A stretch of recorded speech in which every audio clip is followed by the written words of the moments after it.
예레미야가 하나님으로부터 특별한 한 가지의 명을 받았습니다. 오늘 우리가 읽은 예레미야 35장 서두에 그 내용을 이렇게 시작합니다.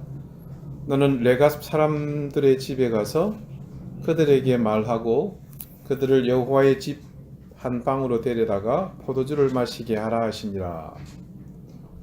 그래서 예레미야가 레갑 가문의 요나답의 후손 집안 식구를 모두 하나님의 집 방 한켠으로 데리고 와서 포도주를 가득 따른 종지와 술잔을 내어놓고 마시라고 권했습니다. 그러자 그들이 예레미야의 그 제안을 거절하면서 이렇게 대답합니다.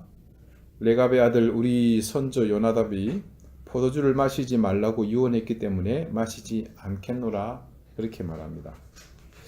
그런데 자기 선조 요나답의 유언은 그것만이 아니었습니다. 7절이 또한 이렇게 증거합니다. 너희가 집도 짓지 말며 파종도 하지 말며 포도원을 소유하지도 말고 너희는 평생 동안 장막에 살아라. 아니 이게 도대체 무슨 낙으로 인생을 살라는 그런 유지신지.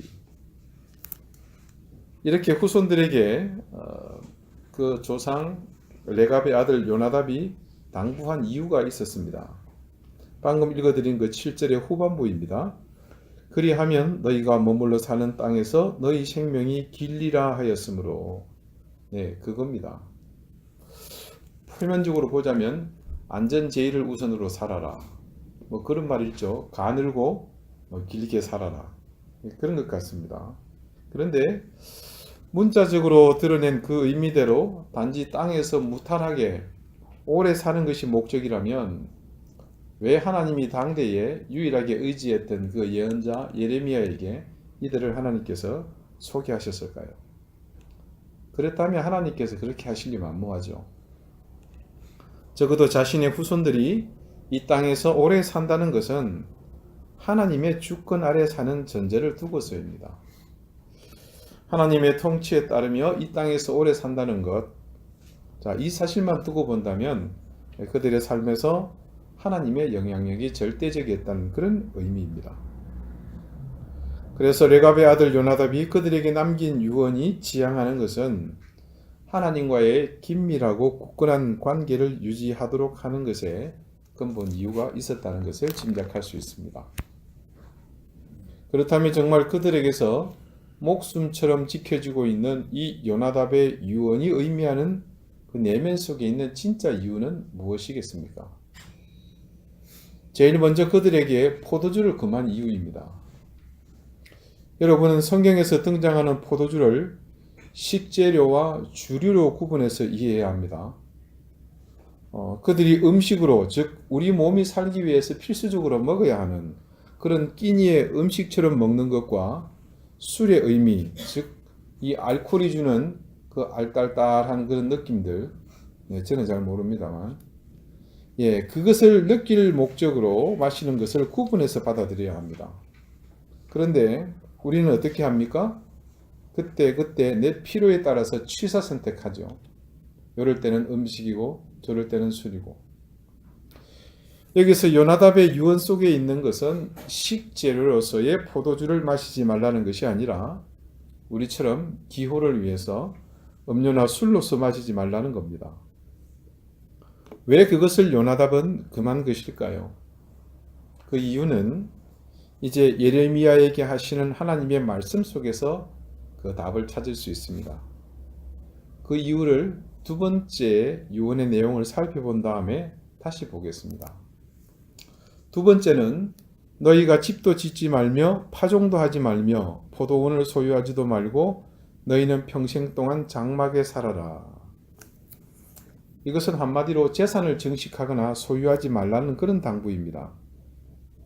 이렇게 살기 위해서는 극도로 절제하며 검소한 삶의 자세가 뒤따라야 합니다. 혹시 우리 교우들 중에 화교가 계신가요? 아무도 안 계시죠. 전 세계 어디를 가나 이 화교들이 살고 있죠. 그리고 크든 작든 차이나타운들이 다 형성이 되어 있습니다. 역사적으로 이 화교들의 거점이 되는 차이나타운의 시작은 중국 북송 시대에 해외 무역을 하던 그 무역상들의 중간 보급소에서 시작되었다고 보는 견해가 대부분입니다. 하지만 실제적으로 알려지게 된 것은 청나라 말기에 무수한 그 중국인들이 세계 각처로 돈을 벌기 위해 품팔이를 하러 나가게 되죠. 그 노동자 계통의 중국인들이 해외에서 거주했던 일종의 수용소적인 장소에서 시작된 것이 실제적인 의미라고 보면 되겠습니다. 예를 들면 캐나다의 밴쿠버에 가면 전 세계에서 순위를 꼽는 그런 거대한 차이나타운이 있습니다. 이 차이나타운이 생기게 된 결정적인 원인이 바로 캐나다 동서를 연결하는 그 대규모의 철도 공사에 투입되었던 이 중국인 노동자들이 거주하던 곳입니다. 그게 거점이 되었죠. 상술이 뛰어났던 이 비다이 장사 왕서방들 돈을 많이 벌었습니다. 이 화교의 영향들이 그렇게 점점 커지게 되면서 부를 축적하여 경제적 실권을 가지게 되고, 그러다 보니까 이 차이나타운은 그런 막대한 재산을 가진 이 화교들의 중요한 거점이 되죠. 그런데 전 세계적으로 화교들이 선전하는 가운데 우리나라만큼은 유독 이 화교들이 길을 펴지 못하고 있죠.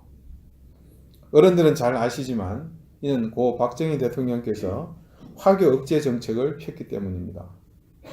예를 들어 당시에 화폐 개혁을 통해서 화교들이 숨겨놓은 그 재산을 무용지물로 만들기도 했습니다. 새로운 화폐로 교환해서 써야 되는데 그 일정 금액 이상 교환하지 못하게 했거든요. 또 화교들이 부동산을 소유하는 것을 억제시켰고, 예를 들면 1인 1점포, 또 사업장도 50평 이내로 하도록 그렇게 규제를 했습니다. 또 자신의 그 매장을 타인에게 임대도 못하게 했죠. 그래서 그 당시에 한국 땅에서 화교들이 할 수 있는 그런 사업은 거의 대부분이 중국 요리집이었습니다. 또한 중국 요리집의 대표 메뉴인 짜장면이나 탕수육 같은 메뉴들의 가격 또한 정부가 통제를 했었습니다.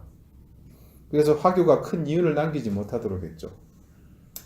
그 여파로 화교가 이 사업장을 확장하려고 한국인의 명의를 빌려서 하다가 사기를 무지 많이 당했습니다. 그래서 알거지가 돼서 돌아가는 그런 경우가 많았다고 합니다. 당시 박 대통령의 이런 정책을 두고서 현대에 와서는 비판과 찬성 두 가지 의견이 함께 있습니다만은, 그 시절 박 대통령이 그런 선택을 하게 된 데는 이유가 있습니다. 우리가 60년대에 월남전에 참전을 했죠. 그 월남전에 참전했던 군인들이 또 지휘관들이 그 나라에서 본 그 당시 대만계 화교들의 행태 때문이었습니다. 아주 악랄했죠. 그들은 돈이 되는 일이면 무엇이든 달려들었습니다. 그 대상은 월남, 월맹을 가리지 않았습니다. 오죽했으면 당시 월남군 최고 사령관이 화교들 때문에 베트콩의 숫자가 2배로 늘었다는 그런 말까지 했겠습니까? 월남의 많은 정보나 군수 물자들이 이 화교들을 통해서 월맹으로 베트콩으로 많이 흘러 들어갔습니다. 당시 월남의 치안을 담당했던 한국군에게 그런 일 때문에 피해가 직접적으로 가해지게 됩니다. 피해를 입는 일이 실제로 상상을 초월했습니다. 그런 화교들의 악행들, 오죽했으면 이 월남이 패망한 이후에 그 화교 집단이 전체적으로 도륙을 당할 뻔했겠습니까? 중국과의 외교 관계 때문에 그 집단 학살은 막았지만 이들은 그 이후에 베트남과 중국의 그 접경 지역에 무국적자로 비참한 생활을 살다가 죽어가게 됩니다. 혹시 여러분 월남전 소재의 영화를 보시면요, 마지막 미군이 철수할 때 막 사람들이 돈다발을 들고 와서 같이 그 철수하는 대열에 끼워달라고 막 외치는 사람들이 있습니다. 그 사람들이 다 그 화교들입니다. 자, 이런 경험 때문에 그 당시에 그런 정책을 폈었다고 그렇게 전하고 있습니다. 이 사람들이 행한 결정적인 실수는 자신들의 처지를 망각한 겁니다. 누구든 이민족이 섞여 들어와서 경제권을 친다든지 막대한 부를 축적하게 되면 당연히 질시를 당하게 되어 있습니다. 더군다나 남들보다 빠른 속도로 돈을 끌어모은다? 이는 반드시 부작용을 수반하게 되어 있습니다. 오늘 이 레갑의 족속들이 바로 그런 사람들입니다. 이들은 겐 족속의 후손들입니다. 화교들처럼 다른 나라에 들어와 틀을 잡고 있었던 족속이죠. 이들이 누구냐면 여러분, 모세의 장인인 이드로의 민족입니다.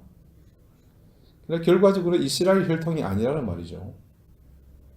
이들이 지금 모세가 거주하던 그 사막이 아닌 이곳 머나먼 이스라엘까지 와서 거주하게 된 것은 짐작이 가시겠지만 출애굽할 때 그들이 자기 터에서 모세의 일령을 따라 함께 흘러 들어온 것입니다. 어쨌거나 이들은 모세의 처갓집 족속이므로 이스라엘 사람들에게 적대 세력은 아니었습니다. 그렇더라도 혈통을 중시하는 그들에게는 여전히 이방인입니다. 조금 친화적이다 아니면 적대적이다 뿐이지 근본적으로 이방인임에는 틀림없습니다. 어떻게 생각해보면 사막에서 살아온 이 겐 족속들이 노예 생활을 하면서 그저 주는 거 먹고 살았던 이스라엘 백성들과는 삶의 방법에 있어서, 삶의 질에 있어서 많은 차이가 있었을 겁니다. 당연히 생활력도 이들이 더 강했을 것입니다. 그러다 보니 자연 겐 족속이 이스라엘 민족보다 더 많은 부를 축적하고 부유층으로 그 땅에서 살 기회가 많았을 것입니다. 과연 그렇게 이 겐 족속들이 부를 축적하고 화교들처럼 집단을 이루어 호화로운 주택에서 넓은 토지를 가지고 배 두드리면서 살았다면 어떻게 되었겠습니까? 이 요나답의 해안이 놀랍지 않습니까? 두 번째 유언이 담고 있는 의미는 바로 그것입니다. 자, 그럼 이제 처음에 포도주를 마시지 말라는 유언에 대해서 다시 한번 살펴봅시다. 먼저 오늘 말씀 예레미야 35장 본문에 바로 앞절인 14절의 말씀 전반부를 제가 읽어드리겠습니다. 이 말씀은 여호와 하나님께서 예레미야에게 지금 하는 말씀입니다. 레갑의 아들 요나답이 그의 자손에게 포도주를 마시지 말라 한 그 명령은 실행되도다. 그들은 그 선주의 명령을 순종하여 오늘까지 마시지 아니하거늘. 하나님께서 예레미야를 통해 레갑 족속 요나답의 후손들이 지키고 있는 두 가지의 유언 중에서 유독 이 첫 번째를 거론하시는 것을 볼 수 있습니다. 이제 결론부에서 보시겠습니다만 그들이 지키고 순종하는 것이 어떤 의미인지를 비교하기 위함인데 유독 두 가지 유언 가운데서 첫 번째만 거론하시는 이유가 있습니다. 그것은 다름 아닌 이 포도주가 음식이 아닌 술로서의 역할 때문입니다. 여러분, 성경은 술 취하는 것과 대비된 또 다른 하나를 뭐라고 얘기합니까? 성령에 사로잡히는 것을 서로 대비하여 증거합니다. 그렇게 하는 것은 술이 가진 영향, 그 술의 역할 때문임을 우리가 알고 있습니다. 그래서 그에 반대되는 것이 성령 충만입니다. 술 취하지 말라 이는 방탕한 것이니 그러면서 뭐라고 이어서 증거합니까? 성령의 충만을 받으라 얘기합니다. 서로 대비되는 것입니다.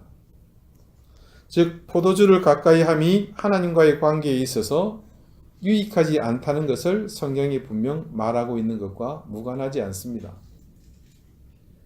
이 요나답의 유언 그리고 하나님이 지금 유다의 백성이 하나님의 명령을 지키지 않고 방탕해서 이제 멸망당할 수밖에 없는 상황을 함께 비교해서 말씀하시는 것은 이 포도주, 음식이 아닌 술로서 먹고 마시는 포도주가 분명하게 부정적으로 깊은 연관이 있다는 것을 의미하고 있습니다. 결국 요나답의 후손들에게 물려준 이 삶의 지혜가 가진 두 가지 의미는 이렇습니다. 포도주를 마시지 말라. 이것은 하나님과의 영적인 관계, 즉 여호와 하나님을 경외하는 일에 방해되는 것을 하지 말라. 다시 말해서 하나님을 경외하는 것을 소홀히 하지 말아라, 게을리하지 말아라는 그 하나와 이스라엘 민족 중에 함께 살면서 그들과 아름답게 섞일 수 있도록 지탄의 대상이 될 어떤 일도 하지 말라는 두 가지가 골자입니다.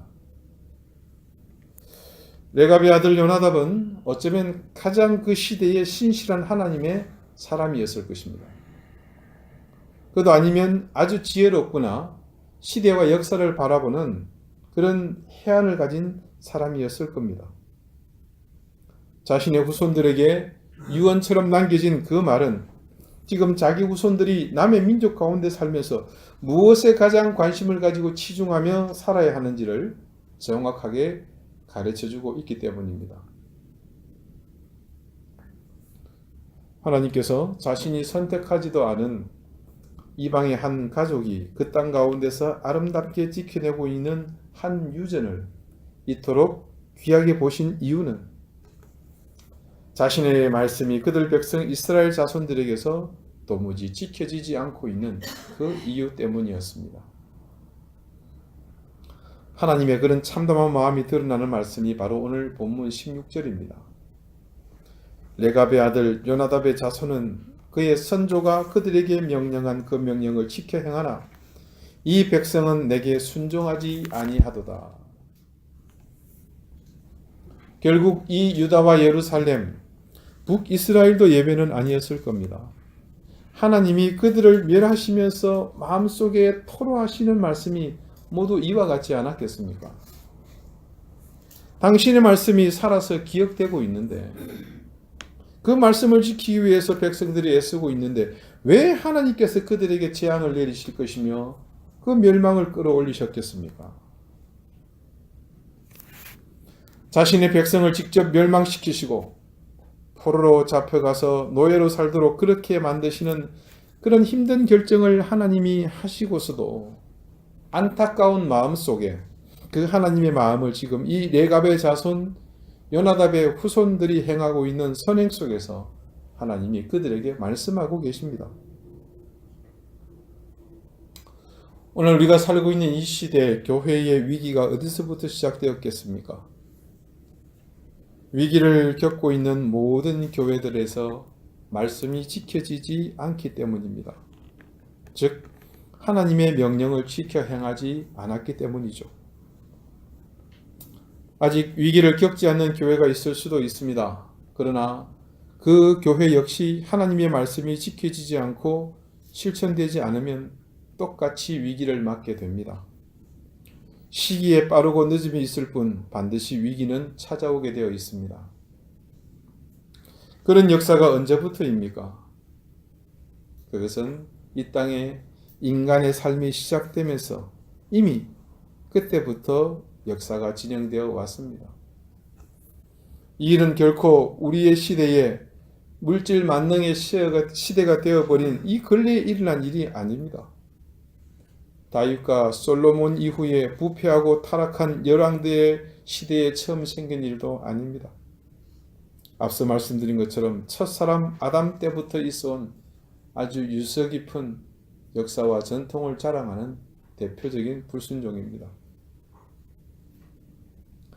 이 시대 교회의 위기라고 말하는 이 상황은 엄밀히 말하자면 우리 시대만의 전유물이 아니라 모든 시대가 함께 겪고 있었던 그 일이었습니다.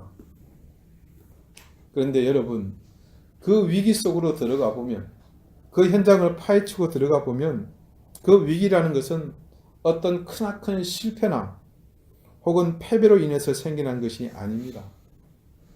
이는 단지 어느 시대건 하나님의 말씀이 지켜지지 않았던 것, 그 단순한 이유에서부터 출발했습니다. 여러분 한번 저를 따라 해보시겠습니까? 잊지 말고 기억하여 지켜 행하자. 잊지 말고 기억하여 지켜 행하자. 혹시 펜이 있으시면 여러분 성경 앞쪽이나 또 빈 공간에 한번 적어 보십시오. 한 번 더 여러분 힘있게 따라해 보십시다. 잊지 말고 기억하여 지켜 행하자. 잊지 말고 기억하여 지켜 행하자. 저는 새롭게 시작될 우리 교회의 평생의 표로 이 구호를 삼았으면 좋겠습니다. 하나님의 말씀을 대하는 가장 기본적인 태도입니다. 말씀에 기록된 하나님의 부탁, 하나님의 명령을 우리는 이 한 해뿐만 아니라 평생 우리의 호흡이 떠나지 않는 한 그대로 실천해야 할 줄 압니다. 해마다 어떤 말씀, 그래서 그 말씀이 우리에게 요구하는 삶의 자세, 어떤 것이든 좋습니다. 그것을 잊지 말고 기억하여 지켜 행하자는 것입니다. 말씀이 아무리 좋고 은혜롭고 감동이 있으면 뭐합니까? 잊혀진다면, 그래서 기억하지 못한다면, 설령 잊지 않았고 기억하고 있더라도 지키지 못하거나 실천하지 못한다면 그 말씀은 존재해야 할 이유가 없어집니다. 그렇게 하나씩 둘씩 우리에게서 습관적으로 익숙하게 말씀들이 빠져나가 버리면 우리는 순식간에 허울 좋은 껍데기만 남게 됩니다. 우리 교회의 2019년은 모두가 기억하는 한 단 한마디의 말씀일지라도 우리 교회를 통하여, 여러분들을 통하여 구체화되었고 그것이 모두에게 삶에 보여졌다고 평가받는 그런 한 해가 되기를 바랍니다. 그리고 이 땅의 교회들에게 그 교회의 사람들로부터 시작된 이 운동, 한 말씀이 잊혀지지 않고 기억되어 지켜 행해진 원년이었다고 그렇게 회자될 수 있기를 저는 바랍니다. 더 구체적으로는 우리 교우들 한 사람 한 사람이 모두 그런 한 해, 또 자신의 일생을 두고서 그런 삶이 시작되었고 그렇게 여러분의 평생이 시작된 해가 이 해였다고 그렇게 기억이 되었으면 좋겠습니다. 사랑하는 교우 여러분, 지금 여러분의 생각을 가장 많이 차지하고 있는 것이 어떤 것입니까? 애쓰고 매달리며 성취하려고 전력을 다하는 그것은 무엇입니까? 그것이 여러분의 영혼을 얼마나 과연 풍요롭게 만들어줄 것이라 기대하고 계십니까? 여러분, 우리가 착각하고 있는 것이 있습니다. 아주 중요한 착각인데요. 이 땅의 교회, 더군다나 우리의 교회는 영원하리라는 생각입니다. 그러나 여러분, 성경을 읽어보십시오. 하나님은 자신의 백성 이스라엘마저도 포기하시고 그 성전마저도 이방인들에게 짓밟히도록 내어주시는 분이십니다. 우리가 아무리 이 시대가 은혜의 시대고 예수 그리스도의 은혜의 보혈로 마무리되는 시대라지만 그 속에 하나님의 말씀에 대한 불순종이 모든 것을 우선하여 큰 힘으로 자리 잡고 있다면, 아니 단 한마디라도 기억되지 못하여 지켜 행하지 않는다면 어떻게 그곳에 미래가 있을 수 있으며 하나님의 인자와 긍휼이 남아있을 수 있겠습니까? 이 땅 제주에도 수없이 많은 교회가 있습니다. 이제 제가 이곳에 내려오고 7년째 되는 이 해까지 매년 눈에 보일 정도로 교회의 숫자가 늘고 있습니다. 이미 세워져 있는 교회, 새롭게 세워지는 교회들이 있지만 그들 모두가 하나님의 손에 붙들려 영원히 지속될 교회일지는 어느 누구도 알 수 없습니다. 우리 모든 교우들은 지독한 산통을 함께 겪으면서 나왔던 우리 이 교회가 어느 세월이 지나 사라지는 것을 원치 않으실 겁니다. 오늘 성경 말씀 마지막 18절과 19절을 다 함께 읽겠습니다. 예레미야가 레갑 사람의 가문에게 이르되 만군의 여호와 이스라엘의 하나님께서 이와 같이 말씀하시기를 너희가 너희 손자 요나답의 명령을 순종하여 그의 모든 규율을 지키며 그가 너희에게 명령한 것을 행하였도다. 그러므로 만군의 여호와 이스라엘의 하나님께서 이와 같이 말씀하시니라. 레갑의 아들 요나답에게서 내 앞에 설 사람이 영원히 끊어지지 아니하리라 하시니라. 아멘. 우리의 교회가 이 땅에 가치 있게 오래도록 온전히 서 있을 수 있는 방법이 바로 이 말씀 속에 있습니다. 이 말씀의 예언이 바로 우리를 향한 하나님의 말씀이 되기를 바랍니다. 그러기 위해서 새해는 다른 어떤 것보다 우리가, 여러분이, 그리고 우리 교회가 하나님의 말씀을 잊지 말고 기억하여 지켜 행하기를 바랍니다. 우리는 지금 우리의 롤 모델로 삼을 교회가 없는, 그런 교회를 찾기 어려운 시대에 살고 있습니다. 그래서 다른 교회의 다른 모델보다 우리 스스로가 좋은 교회의 모델을 만들 수밖에 없는 그런 현실에 있습니다. 그래서 지금 우리는 우리의 역량을 최고로 발휘하여 가장 경건하고 고결하며 성결한 신앙을 추구하며 살아야 합니다. 그러기 위해서 이제 우리는 남다른 각오와 결단을 할 때가 되었습니다. 이 한 해를 통해 여러분의 신앙 인생에서 어느 해보다도 가장 신앙적인 모습이 여러분들 속에서 일어나게 되기를 바랍니다. 그러기 위해서 무엇보다 우리는 하나님의 계명의 말씀을 잊지 말고 기억하며 지켜 행하는 한 해가 되어야 할 것입니다. 기도드리시겠습니다. 하나님, 우리는 아무런 수고도 하지 않았지만 2019년을 선물로 하나님께 받았습니다. 우리의 일평생이 그렇지만 모든 순간들은 하나님께서 우리 인생에게 허락하신 시간들임을 감사와 함께 고백을 드립니다. 주님, 사람들은 잊혀지는 것을 두려워합니다. 그래서 자신의 일생을 통해 뭐든 남기려고 자신의 흔적을 새기는 일에 열중하며 삽니다. 그것이 인생인데 그 속에서 우리는 신앙 때문에 그런 인생의 방향과 다른 쪽을 언제나 바라볼 수 있으며 그 일을 통해 주님의 자녀다움을 쌓아갈 수 있었습니다. 주님, 우리가 지난 한 해 각고의 산통 끝에 이제 이 해를 시작하면서 새로운 교회, 새로운 생명의 틀을 세워나가고자 합니다.